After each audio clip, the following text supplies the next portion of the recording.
Senior Researcher of Site 19. Audio tape number 2.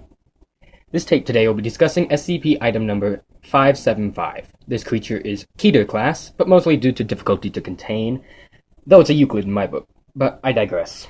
Let's get started. SCP-575, Object Class, Keter.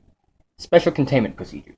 Any and all instances of SCP-575 are to be immediately isolated and contained with Protocol AL-9O77.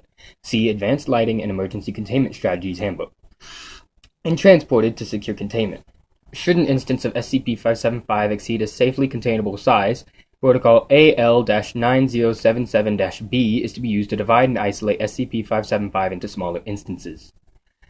Containment units are to be made of 2 airtight rooms, each sealed by airlocks. The outer containment room, Containment A, is to remain lit at all times with no less than 2 backup generators on standby. Light fixtures are to be checked weekly, and any blackouts in Containment A will result in immediate lockdown until a total illumination is restored. The inner containment unit, Containment B, is to be coated in a layer of pure calcium both inside and out. Personnel entering Containment B are to be fitted with LED-embedded clothing and equipped with portable floodlights in case of emergency. Interaction with SCP-575 shall be limited to sample collection and observation. Any samples obtained from SCP-575 must be treated in the same manner as the original source, and all testing areas must have calcium lining and emergency illumination procedures similar to those outlined here. Any and all civilian deaths resulting from SCP-575 to be attributed to wild animal attack/scavenger predation on an already deceased subject. Should deeper scrutiny be applied, attacks are to be blamed on a serial killer/satanic cult, and additional information is sealed due to ongoing investigation. Keep in mind that all containment procedures are to be monitored at all times by at least 1 Level 3 personnel, and will be promptly reported to by higher-ups if not followed. Description: SCP-575 appears to be an unknown form of matter, taking the form of a series of amorphous black shapes and structures. SCP-575 is difficult to observe, as it immediately dissipates when exposed to light. Current testing has been unable to identify if SCP-575 is organic or inorganic. Despite the lack of any visible nervous systems or observable organic components, SCP-575 displays behavior consistent with an active consciousness.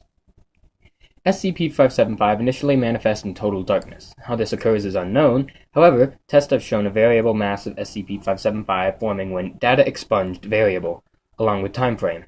SCP-575 is capable of floating and can alter its density, allowing it to pass through very small openings.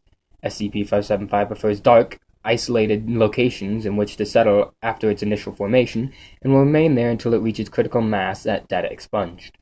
SCP-575 grows in the absorption of biological matter. SCP-575 will attack living things by solidifying portions of itself and using these appendages to bludgeon, cut, and crush subjects. The tracking and selection methods used by SCP-575 are currently not understood. Upon disabling a subject, SCP-575 will forcibly tear and crush tissue within the main mass until it has been absorbed. SCP-575 is unable to interact with objects rich in calcium, however, and nesting areas for SCP-575 can be identified by large amounts of bones, teeth, and calcified dust around them. SCP-575 is capable of manifesting in any area of total darkness. This appears to be a form of spontaneous generation and can form in any suitably dark location after data expunged. SCP-575 was initially recovered under the home of Mr. Redacted and his family. When initial containment contact was made, SCP-575 had digested the household and had partially consumed a neighbor, one Redacted, age Redacted. Since this initial contact, redacted instances of SCP-575 have been recovered, most of which have been in residential homes or large buildings, such as factories and schools.